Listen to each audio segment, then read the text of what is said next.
177장. 보편적인 사랑의 거룩한 체계 안에서는 아무것도 이뤄지지 않는다. 같은 날인지 확실히는 모르겠다. 그러나 나자렛의 가족 식탁에 베드로가 있기 때문에 그렇다고 추측한다. 식사가 거의 끝났고 신디카는 저녁 식사를 끝내는 사과와 호두와 포도와 편도들을 식탁에 갖다 놓으려고 일어난다. 저녁 식사라고 한 것은 저녁이 되어서 벌써 등불을 켰기 때문이다. 신디카가 과일을 가져오는 동안 마침 등불이 화재에 오른다. 베드로가 말한다. 올해에는 내 아들 너를 위해서 등불 하나를 더 켜겠다. 그리고 이 다음에도 항상 하나를 더 켜겠다. 내가 여기 있더라도 우리는 너를 위해 등불 하나를 켜고 싶으니까. 아이를 위해서 등불을 켜는 것은 이번이 처음이다. 그리고 베드로는 물론 내가 집에 있으면 더 훌륭하겠지만 하고 말을 마치면서 조금 비감해진다. 시몬, 지난해에는 아들이 그렇게 멀리 있는 것을 그리워했네. 그리고 나와 함께 가리옷의 집에서 알페오의 마리아와 살로메, 그리고 시몬의 마리아, 그리고 토마의 어머니도 그랬어. 오, 유다의 어머니. 올해에는 아들이 같이 있을 것입니다. 그러나 더 행복하리라고는 생각하지 않습니다. 그 생각은 그만합시다. 우리는 라자로의 집에 있었는데 불이 얼마나 많이 켜졌던지. 온통 금과 불로 이루어진 하늘 같았어요. 올해에는 라자로가 누이 동생과 함께 있지요. 그러나 선생님이 거기 계시지 않을 것을 생각하면서 한숨 지으리라고 생각합니다. 그리고 내년에는 우리가 어디 있을까요? 저는 아주 멀리가 있을 것입니다 하고 요한이 중얼거린다. 베드로는 요한이 곁에 앉아 있기 때문에 그를 보려고 얼굴을 돌린다. 그리고 무슨 말을 물으려고 하다가 예수께서 눈짓을 하시는 바람에 다행히 멈출 줄을 안다. 마륵지암이 묻는다. 아저씨는 어디가 있을 거예요? 주님의 자비로 아브라함의 품에가 있기를 바란다. 아이고. 아저씨는 죽기를 원하는 거예요? 복음을 전하고 싶지는 않아요. 아저씨는 복음을 전하지 않고 죽는 걸 아깝게 생각하지 않겠어요? 주님의 말씀은 거룩한 입술에서 나와야 한다. 주님의 말씀을 들을 수 있게 되고 그 말씀의 덕택으로 내가 구원을 받게 되는 것만도 다행이다. 내가 그렇게 했으면 기뻤을 거다. 그러나 이미 늦었다. 그러나 너는 복음을 전할 것이다. 너는 사람들의 주의를 내게 끈 만큼 벌써 복음을 전했다. 그렇기 때문에 내가 기쁜 소식을 전하려고 다니지 않아도 복음을 전파하는 제자라고 불릴 것이다. 그리고 내세에서 너는 내 복음 전파자들에게만 주기로 한 상급을 받을 것이다. 선생님의 약속을 들으니 저는 죽음을 바라게 됩니다. 생활의 각 순간에 계략 하나가 숨어 있을 수 있습니다. 그리고 저는 약하기 때문에 아마 그것을 피할 수 없을 것입니다. 만일 하느님께서 제가 한 것을 만족히 여기시고 저를 받아들여 주시면 그것은 찬미해야 할 큰 인자하심이 아니겠습니까? 나 분명히 내게 말한다마는 사람이 어느 정도까지 악마같이 될 수 있는지를 이렇게 알아서 평화가 이 지식으로 그들을 위로하고 죽음을 환희의 노래로 바꾸어 놓을 지점에 이를 많은 사람에게는 죽음이 최고의 인자함이 될 것이다. 그것은 죽음이 고성소에서 해방되는 이로 형언할 수 없는 기쁨과 결합하겠기 때문이다. 그리고 그 다음 여러 해 동안에는 우리가 어디에 있겠습니까, 주님? 하고 주의를 기울이던 열성당원이 묻는다. 영원하신 분이 원하시는 곳에 우리가 지금 살고 있는 순간에 대해서도 확실한 것을 알지 못하고 이 순간을 끝마칠지도 확실히 알지 못하는데 너는 먼 장래의 일을 미리 알고 싶으냐? 그뿐 아니라 장래의 등불 명절을 지낼 곳이 어디이든지 너희가 그곳에 하느님의 뜻을 행하기 위해서 있으면 그곳은 항상 거룩할 것이다. 모두들 그곳에 있을 건가요? 그럼 선생님은요? 하고 베드로가 묻는다. 나는 항상 내가 사랑하는 사람들이 있는 곳에 있겠다. 성모님은 말씀을 도무지 하지 않으셨다. 그러나 눈은 아들의 얼굴을 끊임없이 살펴보고 있었다. 성모님의 얼굴은 마륵지암의 지적으로 예수의 얼굴에서 돌려진다. 마륵지암은 어머니, 왜 꿀 반죽을 한 비스켓을 식탁에 안 놓으셨어요? 예수님이 좋아하시고 또 요한 아저씨의 목에도 좋을 텐데요. 또 그리고 아버지도 좋아하셔요. 또 너도 좋아하지 하고 베드로가 말을 끝낸다. 나는 비스켓이 없는 거나 마찬가지예요. 나는 약속했거든요. 얘야, 그 때문에 비스켓을 놓지 않았단다 하고 성모님이 말씀하시며 그를 쓰다듬으신다. 마륵지암은 식탁 한쪽에 성모님과 신디카 사이에 앉아 있고 내 남자는 맞은편에 앉아 있는 것이다. 아니에요. 아니에요. 비스켓을 모두에게 갖다 주셔도 돼요? 아니, 가져오셔야 해요. 그러면 제가 모두에게 드리겠어요. 신디카가 등불을 하나 들고 나갔다가 비스켓을 가지고 돌아온다. 마륵지암은 쟁반을 받아서 노느매기를 시작한다. 금빛나고 인류과자 제조인이 만든 것처럼 잘 부풀어 오른 제일 좋은 것은 예수께 드린다. 똑같은 것 하나는 성모님께 드린다. 그 다음에는 베드로, 시몬, 신디카 차례이다. 그러나 요한에게 주기 위하여는 아이가 일어나서 나이 많고 병든 교사 곁으로 가서 말한다. 아저씨에게는 아저씨 것과 제 것을 드리겠어요. 그리고 그 위에 아저씨가 제게 가르쳐 주시는 모든 것에 대해서 입맞춤을 하나 드리고요. 그리고는 제 자리로 돌아와 쟁반을 용감하게 식탁 한가운데에 내려놓고 팔짱을 낀다. 너 때문에 이 맛있는 것을 제대로 넘기지를 못하겠구나 하고 베드로가 마륵지암이 정말 비스켓을 먹지 않는 것을 보고 말한다. 그리고 덧붙인다. 조그만 조각 하나만이라도. 자, 내 것을 조금 먹어라. 그저 먹고 싶어 죽지 않기 위해서. 너는 너무 괴로워한다. 예수님도 허락하신다. 그렇지만 내가 괴롭지 않으면 공로가 없을 거예요, 아버지. 나는 그렇게 하면 괴로울 것이라는 걸 알고 그 희생을 했으니까 이게 좋아요. 또 게다가 나는 그렇게 한 것이 아주 좋아서 꿀이 잔뜩 들어있는 것 같이 보여요. 나는 사방에서 꿀맛을 느끼고 공기와 함께 들이마시는 것 같아요. 그건 내가 이걸 먹고 싶어 죽겠으니까 그러는 거다. 아니에요. 하느님께서 나더러 아들아, 너 잘한다 하고 말씀하시기 때문이에요. 그 희생 없이도 선생님은 너를 기쁘게 해주셨을 거다. 너를 무척 사랑하시니까. 그래요. 사랑을 받는다고 그것을 이용해서는 안 돼요.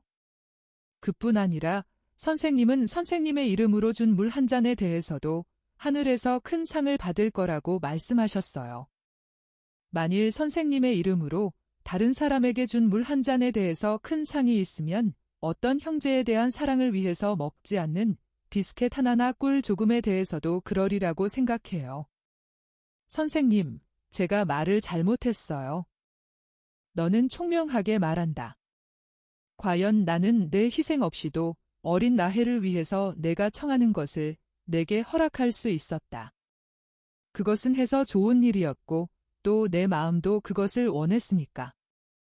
그러나 내 도움을 받았기 때문에 더 기쁘게 그 일을 했다. 우리 형제들에 대한 사랑은 인간적인 방법과 한계에만 한정되지 않고 더 높이 올라간다. 그 사랑이 완전할 때에는 하느님의 옥좌에까지 닿고 하느님의 무한한 자비와 인자와 합쳐진다.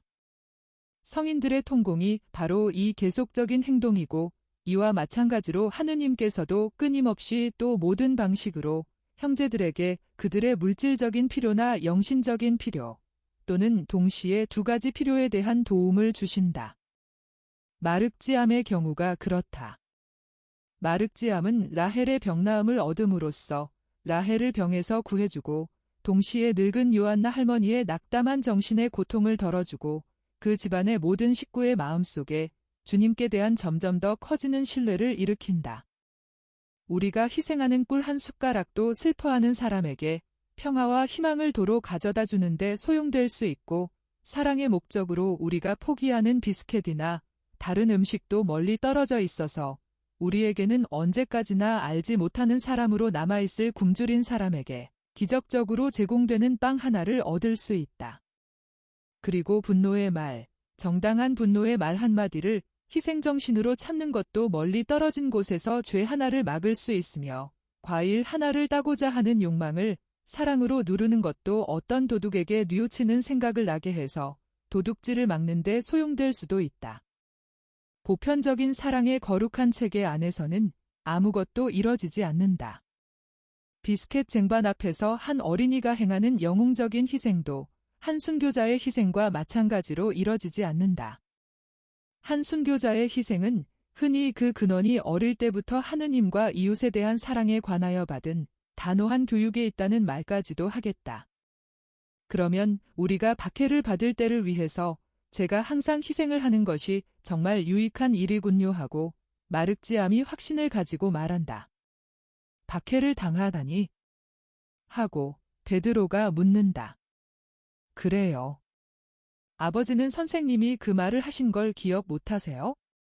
너희는 나 때문에 박해를 받을 것이다 한 말을? 아버지는 여름 동안 혼자서 처음으로 벳사이다에 복음을 전하러 왔을 때 내게 그런 말을 했어요. 이 애는 무엇이든 기억하고 있단 말이야 하고 베드로가 몹시 감탄하며 말한다. 저녁 식사가 끝났다. 예수께서 일어나셔서 모든 사람을 대신하여 기도하시고 강복하신다.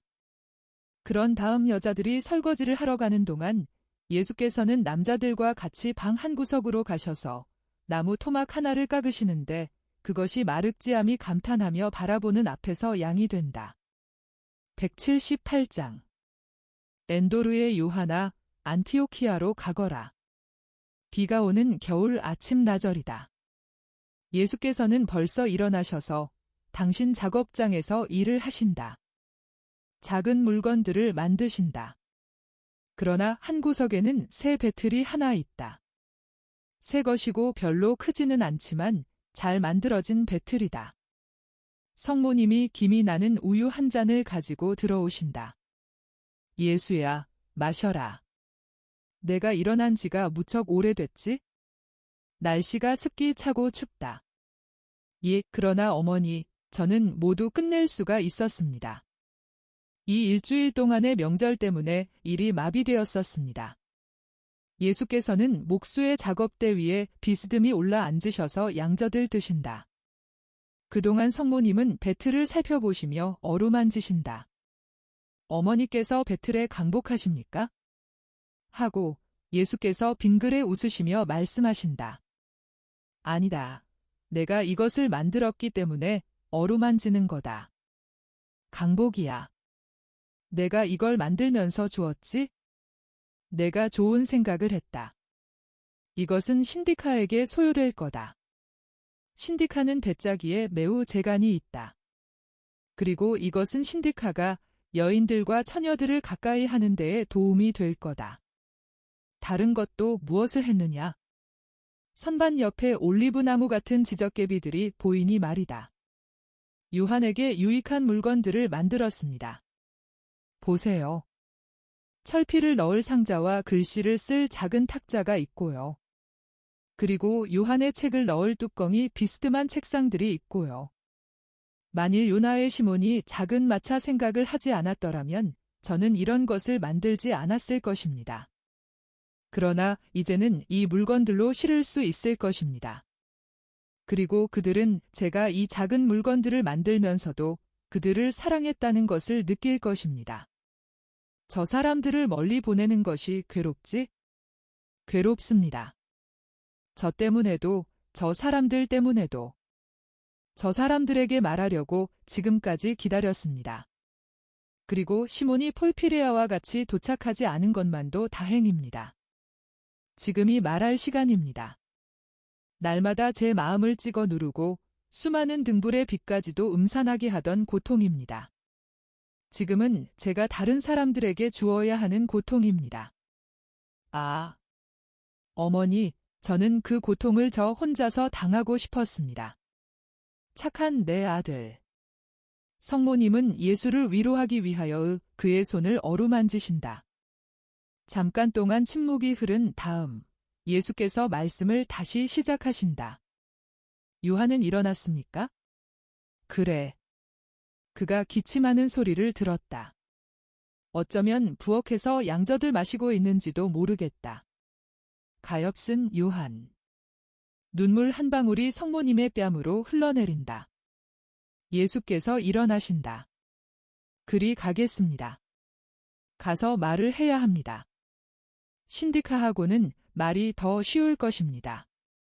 그러나 요한의 경우에는 어머니, 마륵지암에게 가셔서 깨우셔서 제가 저 사람에게 말하는 동안 함께 기도하십시오. 그의 내장을 후벼 파야 하는 것과 같습니다. 제가 그를 죽이거나 그의 정신생활을 마비시키거나 할 수도 있습니다. 참으로 괴롭습니다. 아버지. 가겠습니다. 그러시면서 정말로 짓눌린 모습으로 나가신다. 예수께서는 작업장에서 요한의 방으로 가는 몇 걸음을 가신다. 그 방은 요나가 죽은 바로 그 방, 즉 요셉의 방이다. 예수께서는 화덕에서 나무단 하나를 가지고 돌아오는 신디카를 만나셨는데 신디카는 아무것도 알지 못하고 예수께 인사한다.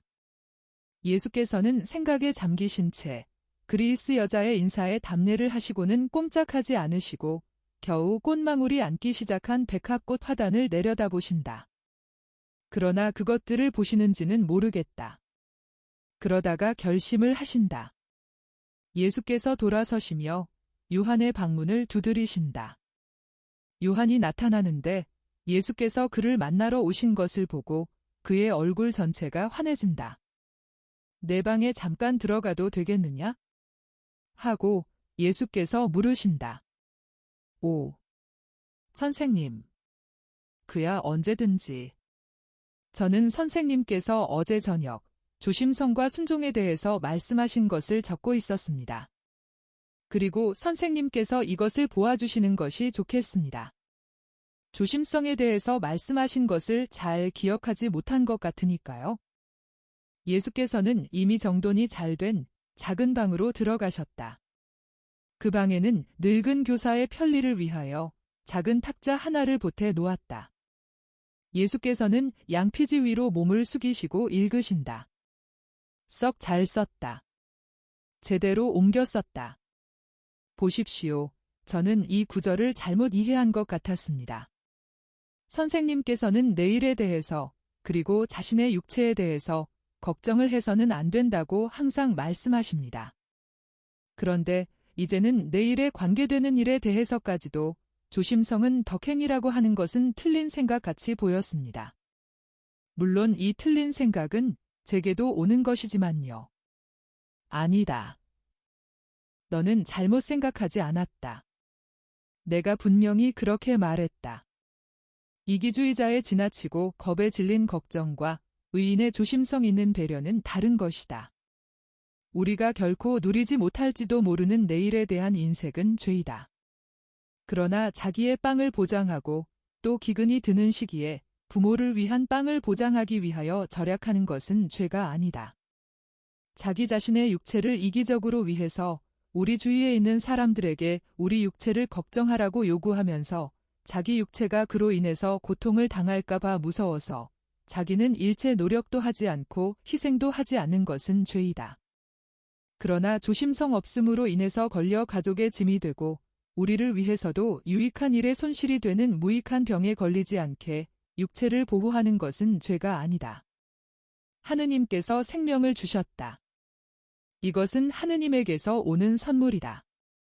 우리는 생명을 무모하지 않게 또 이기주의를 가지지 않고 거룩하게 써야 한다. 알겠느냐? 때로는 어떤 행동들이 순전히 조심성에 지나지 않고 갑자기 나타난 새로운 사실들의 결과에 지나지 않는데도 어리석은 사람들에게는 비열한 행동이나 변덕으로 보일 수도 있는데 조심성이 그런 행동을 하도록 권고하기도 한다. 예를 들어 만일 내가 지금 마침 내게 해를 끼칠 수 있을 사람들 가운데로 가령 내 아내의 부모라든지 내가 일을 했던 광산을 지키는 사람들 가운데로 보낸다면 내가 잘하는 일이겠느냐, 잘못하는 일이겠느냐? 저는 판단하고 싶지는 않습니다만 제 너무나 큰 부덕이 너무 시련을 받을 위험이 없는 다른 곳으로 보내시는 것이 나을 것이라고 말씀드리겠습니다. 됐다. 너는 지혜롭고 신중하게 판단할 것이다.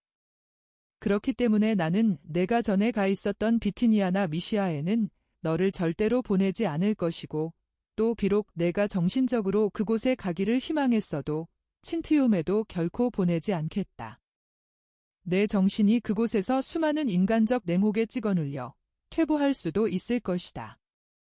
그러므로 조심성은 나와 이웃의 영혼들과 너 자신의 영혼을 위하여 유익하게 다른 곳으로 보낼 수가 있는데 내가 무익한 존재가 될 곳에 보내지는 말라고 가르친다. 그렇지 않으냐? 요한은 운명이 그에게 무엇을 결정해 놓고 있는지를 모르기 때문에 팔레스티나 밖으로 파견되는 가능성에 대한 예수의 암시를 이해하지 못한다. 예수께서는 그의 얼굴을 살펴보시고 그가 침착하고 당신 말씀을 듣는 것을 기뻐하고 다음과 같이 대답할 준비를 갖추고 있음을 보신다. 선생님, 물론 저는 다른 곳에서 더 쓸모 있을 것입니다. 며칠 전에 저는 나쁜 본보기를 준 곳에서 좋은 본보기를 주기 위해 이방인들 가운데 갔으면 합니다 하고 말하고 나서는 그 말을 한 것을 자책하며 이렇게 말했습니다. 내가 이스라엘의 다른 사람들의 선입관의 대상이니까 이방인들 가운데 가는 것은 좋을 거다. 그러나 친티움에도 안 되고 내가 죄수 모양으로 또 늑대 모양으로 살았던 황량한 산에 가도 안 되고 납광산과 귀중한 대리석을 생산하는 채석광에 가도 안 된다. 절대적인 희생에 대한 갈망으로도 그곳에 가서는 안 될 것이다. 내 마음이 여러 가지 견디기 어려운 추억으로 혼란에 빠지겠기 때문이다. 또 만일 내 정체가 드러나면 혹 내게 덤벼들지는 않는다 하더라도 그들은 살인자야, 입 닥쳐라. 우리는 내 말을 들을 수가 없다고 말할 것이다 하고요. 저 혼자 이렇게 생각했습니다. 그런데 이것이 올바른 생각입니다. 그러니까 내가 조심성을 가지고 있다는 것을 알겠지? 나도 조심성을 가지고 있다. 그렇기 때문에 다른 사람들이 하는 것 같은 사도직의 피로를 내게 덜어주었고 이곳 휴식과 평화 속으로 너를 데려왔다. 오, 그렇습니다. 얼마나 큰 평화입니까? 제가 여기서 100년을 산다 해도 이 평화는 항상 같을 것입니다. 그리고 제가 떠나게 되면 이 평화를 가지고 가겠습니다. 저 세상에까지도 가지고 가겠습니다. 저는 사람이니까 추억이 아직 제 마음을 어지럽게 할 수 있을 것이고 모욕이 저를 괴롭힐 수는 있을 것입니다. 그러나 제가 이제는 미워할 수가 없을 것입니다. 여기에서는 미움이 가장 멀리 떨어진 그 새싹에 이르기까지 거세되었기 때문입니다. 여자를 이 세상에서 가장 더럽고 가장 경멸할 만한 동물같이 생각하던 제가 이제는 여자에 대해서까지도 반감을 가지지 않게 되었습니다. 선생님의 어머님은 문제박입니다. 저는 어머님을 뵙자마자 존경했습니다. 그것은 어머님이 모든 여자와 다르신 것을 보았기 때문입니다. 어머님은 여자의 향기이십니다. 그러나 거룩한 여자의 향기이십니다. 누가 가장 순수한 꽃 향기를 사랑하지 않습니까? 그러나 다른 여자들, 클레오파의 마리아와 엘리사 같이 슬픔의 무거운 짐을 지고서도 참을성 있고 그렇게도 철저하게 생활을 바꾼 막달라의 마리아 같이 용감하고 마르타와 요한나 같이 우아하고 순결하며 신디카와 같이 온전한 사고력을 가지고 온전히 올바른 생각을 가진 의젓하고 영리하며 모두 애정 가득한 착한 제자들인 다른 여자들도 저를 여자와 화해시켰습니다. 선생님께 고백합니다만 저는 신디카가 제일 좋습니다. 정신적으로 유사함도 신디카를 제게 소중한 사람이 되게 하고 처지가 비슷한 점도 그렇게 합니다.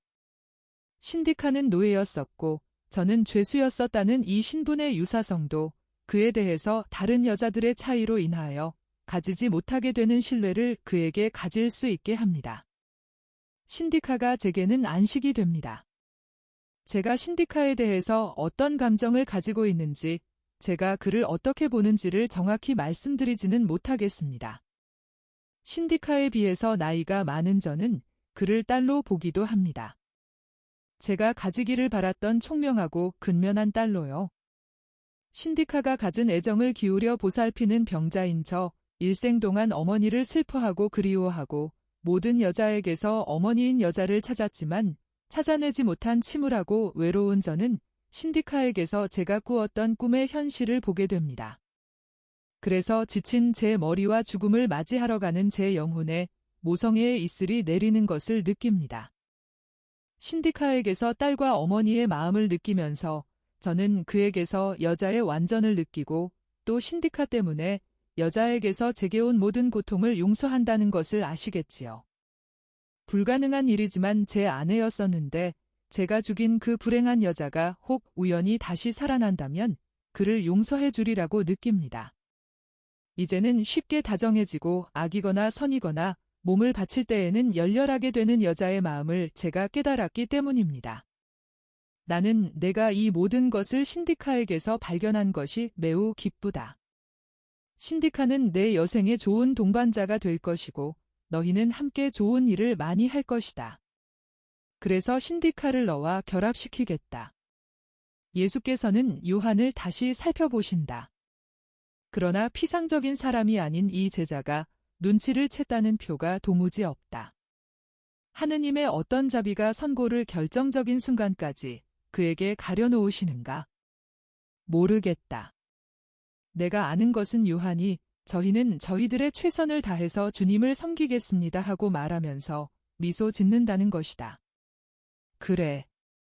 그리고 너희가 바라는 것이 아니라 하더라도 일과 장소를 따지지 않고 그렇게 하리라는 것을 확신한다. 요한은 무엇이 그를 기다리고 있는지에 대한 첫 번째 예감을 가진다. 그의 얼굴 표정과 안색이 변한다. 그는 심각해지고 창백해진다. 하나밖에 없는 그의 눈이 이제는 예수의 얼굴을 주의 깊게 살피며 똑바로 쳐다본다. 예수께서는 계속 말씀하신다.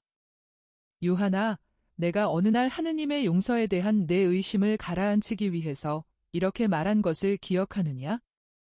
내게 자비를 깨닫게 하기 위해서 나는 너를 특별한 자비의 사업에 쓰겠다. 그리고 너를 위해 자비에 대한 비유들을 말해주겠다고. 예, 그리고 그것은 사실이었습니다. 선생님께서는 저를 설득하셨고 바로 자비의 일들을 그것도 어린아이와 델리 시대 사람과 그리스 여자를 가르치는 것과 내긍을 하는 것 같은 말하자면 가장 마음을 써야 하는 일들을 제게 하도록 허가하셨습니다. 이것은 하느님께서 제 참된 뉘우침을 넉넉히 아시고 그것을 실제적인 것으로 보셨기에 죄 없는 영혼들과 개종시켜야 할 영혼들을 제게 맡기셔서 당신의 사람을 만들게 하셨으리라는 것을 제게 말해주는 것이었습니다. 예수께서는 다른 요한에게 대하여 늘 하시는 것과 같은 태도로 요한을 껴안으시고 당신 곁으로 끌어당기신다. 그리고 그에게 주셔야 하는 고통 때문에 얼굴이 창백해지면서 말씀하신다. 지금도 하느님께서는 내게 미묘하고 거룩한 임무를 맡기신다. 특별한 사랑의 임무이다. 너그러운 너만이 편협하지 않고 편견이 없고 지혜로운 너만이 특히 정화의 그 나머지 내가 하느님께 아직 지고 있던 빚을 갚기 위하여 모든 포기와 모든 속지를 받아들인 너만이 할 수 있는 임무이다. 다른 사람은 아무도 그것을 하기 싫어할 것인데 그들의 생각이 옳은 것이다. 그것은 그들이 요구되는 필요한 것을 가지고 있지 못하겠기 때문이다. 내 사도들 중에 아무도 주님의 길을 준비하기 위하여 내가 가진 것을 가지지 못했다. 게다가 너는 세례자 요한을 기억하지? 그러므로 너는 내 가르침을 미리 알리는 사람이 될 것이다. 너는 내 선생님의 길을 닦을 것이다. 너는 그렇게까지 멀리 가지 못하는 선생님을 대리하기까지 할 것이다. 그렇게까지 멀리 시리아까지 안티오키아에까지 가지 못하는 선생을 말이다. 요한은 소스라치게 놀라서 예수를 정면에서 보려고 예수의 팔에서 빠져나가려고 애쓴다. 그러나 예수의 입이 최후의 일격을 가하는 동안 예수의 포옹은 부드럽지만 위력이 있기 때문이다. 주님. 하고 요한이 예수의 포옹에서 세차게 벗어나면서 외친다. 주님. 안티오키아예요. 제가 잘못 알아들었다고 말씀해 주십시오. 제발 그렇게 말씀해 주세요. 그는 서 있다. 그의 하나밖에 없는 눈, 잿빛이 된 얼굴, 떨리는 입술, 앞으로 내민 떨리는 손, 그 소식으로 짓눌린 것 같이, 땅으로 숙여지는 것 같이 보이는 머리, 모든 것이 오직 애원이다. 그러나 예수께서는 내가 잘못 알아들었다고 말씀하실 수가 없다. 예수께서도 일어나시며 늙은 교사를 품에 안으시려고 팔을 벌리시고 확인하시기 위하여 팔을 벌리신다. 그렇다. 안티오키아에 신디카와 함께 라자로의 집에 내일이나 모레 떠나라. 요한의 슬픔은 가슴을 찢는 듯하다. 그는 포옹에서 반쯤 벗어나 야윈 뺨으로 흘러내리는 눈물에 젖은 얼굴로 예수의 얼굴을 향하여 부르짖는다. 아, 선생님께서는 저를 데리고 있기를 원치 않으시는군요. 주님, 제가 어떻게 해서 주님의 마음에 들지 않았습니까? 그리고 포옹에서 벗어나 탁자 위에 엎드려 가슴을 찢는 것 같은 고통을 주는 흐느낌으로 몸이 흔들리고 가끔 심한 기침의 발작을 일으키면서 예수의 모든 애정의 표시는 아랑곳하지 않고 푸념을 한다. 선생님께서는 저를 내쫓으시는군요. 저를 내쫓으셔요. 이제 저는 다시는 선생님을 뵙지 못하겠군요. 예수께서는 분명히 괴로워하시며 기도하신다. 그리고 조용히 나가시다가 부엌문 문지방에서 성모님과 마륵지암을 만나신다. 마륵지암은 그 울음소리에 즐겁을 하였다. 그 밖에 신디카도 있는데 역시 깜짝 놀라 있다. 어머니, 잠깐 이리 오십시오. 성모님은 얼굴이 매우 창백해지시면서 즉시 들어가신다. 두 분은 함께 들어가신다. 성모님은 울고 있는 어른이 마치 가엾은 어린아이인 것처럼 그에게로 몸을 숙이시며 말씀하신다. 착하고 착한 가엾은 내 아들. 그러지 말게. 몸에 해가 될 걸세? 요한은 엉망이 된 얼굴을 들고 부르짖는다. 선생님께서 저를 내쫓으십니다. 저는 멀리서 혼자 죽을 참입니다. 오. 선생님께서는 몇 달 동안 기다리셔서 저를 여기서 죽게 내버려 두실 수도 있었는데 왜 이런 벌을 주십니까? 제가 무슨 죄를 지었습니까? 제가 선생님께 난처한 일을 당하시게 했습니까? 왜 제게 이 평화를 주시고서 이내? 그는 다시 탁자 위에 쓰러져 숨을 헐떡거리며 더 크게 운다. 예수께서는 들썩거리는 야윈 어깨에 한 손을 얹으시고 말씀하신다. 그래, 너는 내가 그렇게 할 수 있었는데 너를 여기 그대로 있게 하지 않았으리라고 생각할 수 있느냐? 오. 요한아. 주님의 길에는 무서운 필요성들이 있다. 그리고 그로 인하여 괴로움을 당해야 하는 것은 나이다. 내 고통과 모든 사람의 고통을 짊어진 나이다. 요한아, 나를 보아라. 내 얼굴이 너를 미워하는 사람의 얼굴인지 내게 실증이 난 사람의 얼굴인지 보아라. 일이 내 가슴으로 와서 내 심장이 얼마나 고통으로 뛰는지 들어보아라. 요한아, 내 말을 듣고 나를 잘못 이해하지 말아라. 이것은 하느님께서 내게 하늘나라의 문을 열어주시기 위해서 요구하시는 마지막 속죄이다. 내 말을 들어라. 그리고 그를 쳐들어서 품에 안으신다. 이거 보셔요. 어머니, 잠깐 나가 계십시오. 이제 우리 둘이만 있으니 들어라. 너는 내가 누구인지를 안다. 내가 구세주라는 것을 굳게 믿느냐? 어떻게 제가 그것을 믿지 않겠습니까?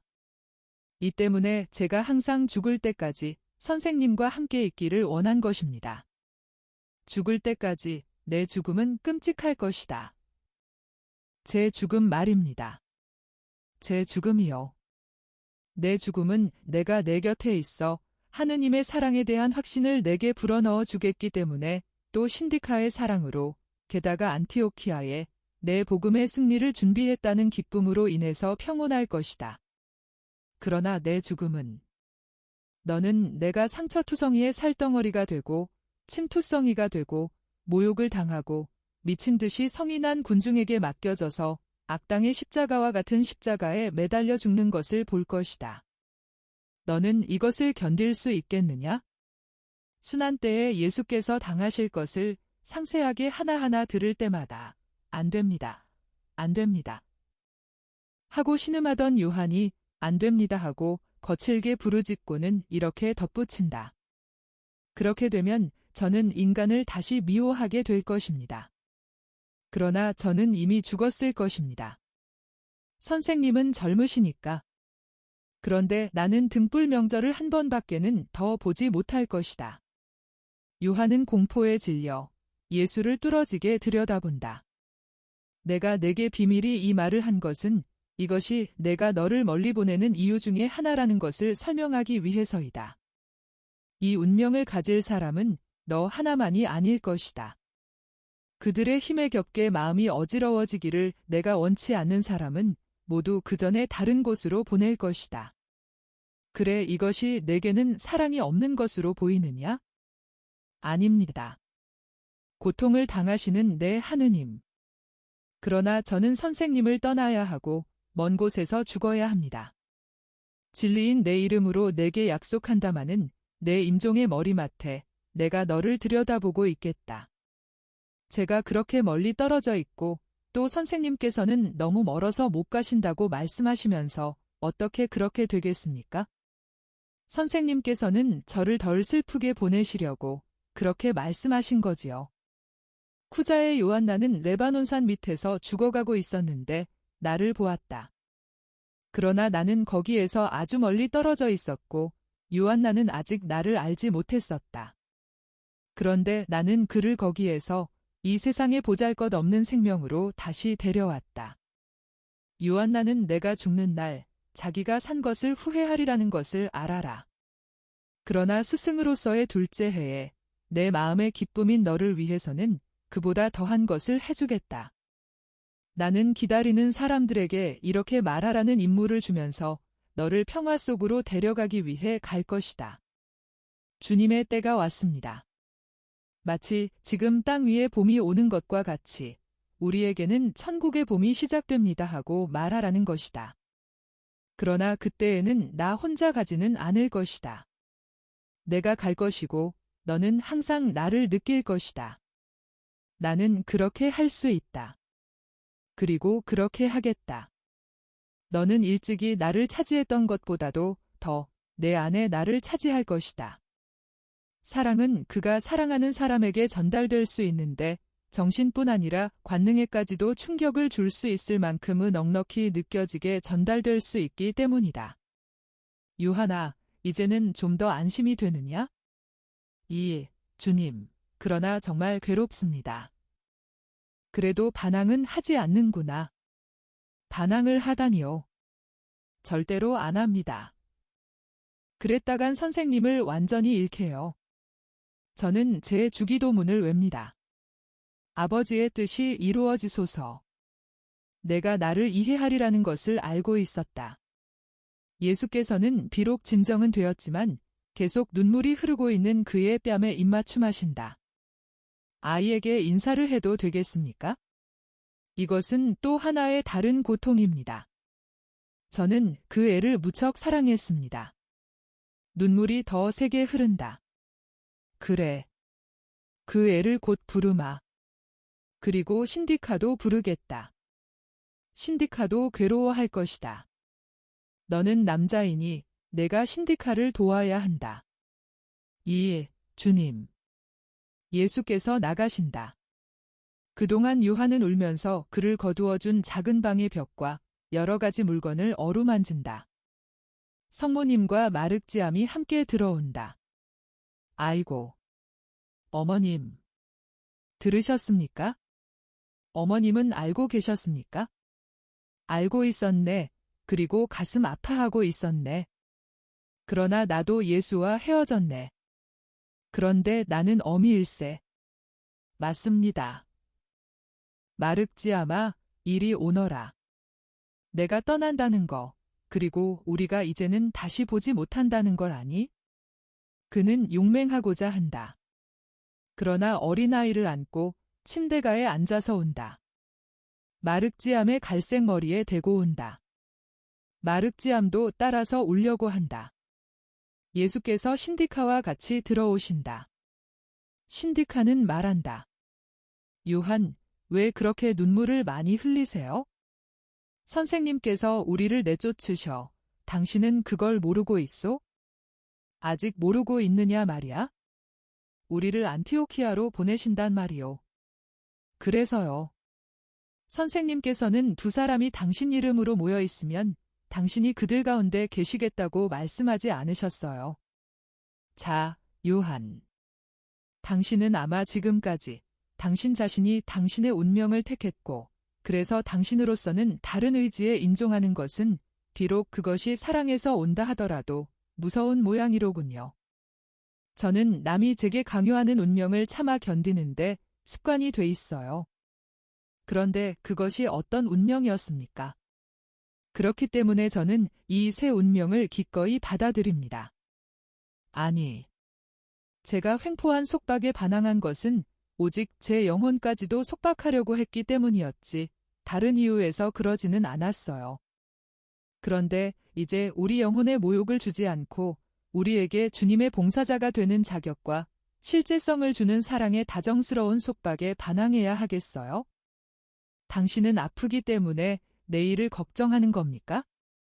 제가 당신을 위해 일하겠어요. 외로울까 봐 걱정하세요? 그러나 저는 당신을 절대론 떠나지 않을 거예요. 틀림없어요. 저는 제 인생에 하느님과 이웃을 사랑하는 것 외에 다른 목적이 없어요. 당신은 하느님께서 제게 맡겨주시는 이웃이세요. 당신이 얼마나 제게 소중하겠는지 생각해 보세요. 너희는 라자로의 집에 있을 터이니까 살기 위해 일할 필요는 없을 것이다. 그러나 사람들에게 접근하기 위하여 교육 방법을 쓰라고 너희에게 권고한다. 너는 선생으로서 여자인 너는 여자들이 하는 일로. 그것이 사도직에 소용될 것이고 너희들의 나날의 목적을 주는데 소용될 것이다. 주님, 그렇게 하겠습니다 하고 신디카가 꿋꿋하게 대답한다. 요한은 여전히 어린아이를 안고 조용히 울고 있다. 마륵지암이 요한을 어루만진다. 너 나를 기억하겠니? 요한 아저씨, 늘 기억할 거야. 그리고 아저씨를 위해 기도하겠어요. 그리고 잠깐 기다려요. 마륵지암은 뛰어나간다. 신디카가 묻는다. 저희는 안티오키아에 어떻게 갑니까? 바다로 해서. 무서우냐? 아닙니다. 주님. 게다가 주님이 저희를 보내시니 이것이 저희를 보호할 것입니다. 너희는 두 시몬, 내 사촌들, 제베데오의 아들들, 안드레아 그리고 마테오와 같이 간다. 여기서부터 프톨레마이스까지는 마차로 갈 터인데 마차에는 그들과 신디카 너를 위해 내가 만든 배틀과 요한에게 유익한 물건들을 실을 것이다. 저는 그들과 옷들을 보고 어떤 일을 상상하고 제 마음의 초탈에 대한 각오를 시켰습니다. 여기서 사는 것은 지나치게 행복한 일이었습니다. 흐느낌을 참느라고 신디카의 목소리가 약해진다. 그러나 요한의 용기를 북돋우기 위하여 침착해진다. 그리고 단단해진 목소리로 저희가 언제 떠납니까? 하고 묻는다. 사도틀이 도착하는 대로 어쩌면 내일일지도 모른다. 그러면 선생님께서 허락하시면 옷을 그 안에 정리하겠습니다. 요한, 당신 책을 주세요. 나는 신디카가 울기 위하여 혼자 있기를 바라는 것으로 생각한다. 요한이 대답한다. 가져가요. 그렇지만 파란 리본을 맨 그 두루마리를 내게 주오. 마륵지암이 그의 꿀단지를 가지고 돌아온다. 요한 아저씨, 자, 받으세요. 제 대신 잡수세요. 아니다. 얘야. 왜 그러느냐? 희생하는 꿀 한 숟가락이 슬퍼하는 사람에게 평화와 희망을 줄 수 있다고 예수님이 말씀하셨기 때문에요. 아저씨는 슬퍼하지요. 저는 아저씨가 아주 위로를 받으라고 꿀을 전부 드려요. 얘야, 그러나 그건 너무나 큰 희생이다. 아니에요. 예수님의 기도에 우리를 유혹에 빠지지 말게 하시고 악에서 구하소서 하는 말이 있지요. 이 단지가 제게는 유혹이었어요. 그리고 악이 될 수도 있었어요. 제 서원을 깨뜨리게 할 수도 있었으니까요. 이렇게 하면 이 단지를 다시는 못 보고, 그러면 더 쉽고, 그리고 하느님께서 이 새 희생으로 아저씨를 도와주시리라고 꼭 믿어요. 그렇지만 이젠 울지 마세요. 신디카 아줌마도 울지 말고. 과연 그리스 여자는 요한의 책들을 모으는 동안 소리 없이 울고 있다. 그리고 마륵지암이 두 사람을 번갈아가며 어루만지는데 저도 몹시 울음이 터지려고 한다. 그러니 신디카가 두루마리들을 가지고 나가고 성모님도 꿀단지를 들고 따라 나가신다.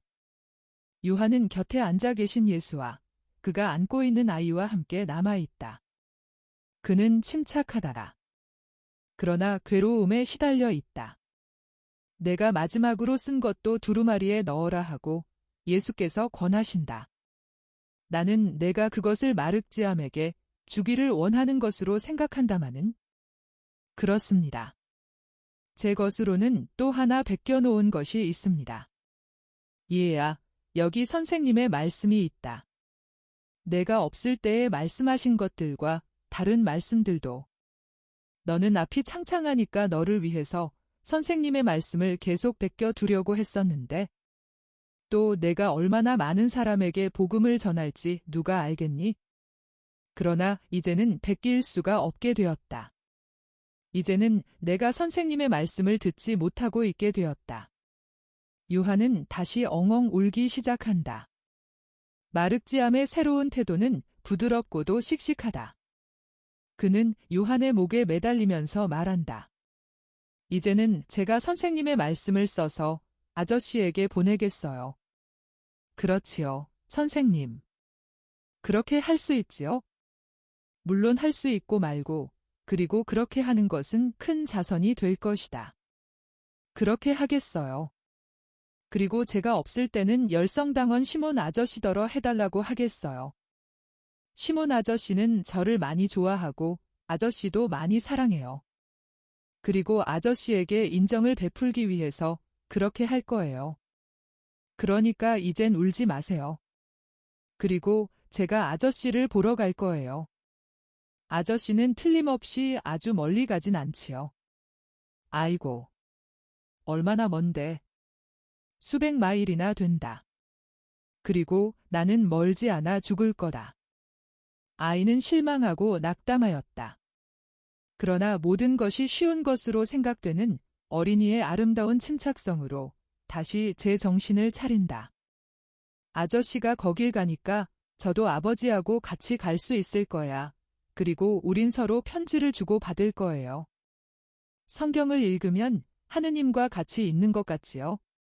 그러면 편지를 읽으면 우리가 사랑하는 사람, 그 편지를 쓴 사람과 같이 있는 것과 같을 거예요. 자, 저하고 이쪽으로 가요. 그래, 요한아, 가자. 곧 내 사촌들이 열성당원과 같이 올 거다. 그들을 오라고 불렀다. 그분들이 이 일을 알고 있습니까? 아직 알지 못하고 있다. 모두 오기를 기다려서 말하려고 한다. 좋습니다. 주님, 가십시다. 요셉의 방에서 나오는 사람은 허리가 많이 구부러진 늙은이다. 성모님과 신디카가 말없이 물건과 옷들을 궤안에 차곡차곡 정돈하고 있는 작업장 쪽으로 가는 동안 풀 하나하나, 나무 하나하나, 그리고 수반과 동굴에 인사를 하는 것 같은 늙은이다. 그리고 이렇게 말없고 눈물에 젖은 그들을 시몬과 유다와 야고보가 만난다. 사도들은 그들을 바라본다. 그러나 질문은 하지 않는다. 그래서 나는 그들이 진실을 알아차리는지 어떤지를 알 수가 없다. 예수께서 말씀하신다. 나는 읽는 이들에게 정보를 주기 위해서 요한이 갇혔던 장소를 지금 통용되는 이름으로 알려주었다. 그런데 사람들이 이 일을 제기했다. 그래서 옛날 이름을 원하는 사람들에게는 비티니아와 미시아라고 이제 명확히 밝혀 말하겠다. 그러나 이 복음서는 단순한 사람들과 보잘것없는 사람들을 위한 것이지 박사들을 위한 것은 아니다. 박사들에게는 대부분 이 복음서가 받아들일 수 없고 무익한 것이다. 단순한 사람들과 보잘것없는 사람들은 비티니아나 미시아보다는 아나톨리아를 더 잘 이해할 것이다. 엔도르의 요한의 고통을 생각하고 울고 있는 작은 요한, 마리아 말도르따야. 그렇지? 그러나 세상에는 엔도르의 요한이 너무도 많다. 그들은 내가 그들을 위해 지난해에 내게 고통을 겪게 한 비통에 잠긴 형제들이다. 작은 요한아, 이제는 쉬어라. 너는 결코 선생님에게 멀리 떨어진 곳으로 보내지지 않을 것이고 오히려 반대로 점점 더 가까이 있을 것이다. 그리고 이렇게 해서 전도와 공생활의 둘째 해, 자비의 해가 끝난다. 그리고 나는 첫 해를 끝내면서 한탄식을 되풀이하는 수밖에 없다. 그러나 이 탄식은 갖가지 장애에도 불구하고 이를 계속한 내 대변자와는 관계가 없다.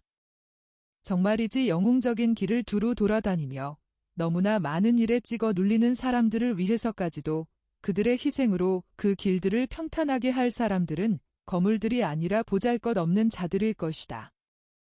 보잘것없는 사람들, 즉 순박하고 온유한 사람들, 마음과 머리가 깨끗한 사람들 말이다.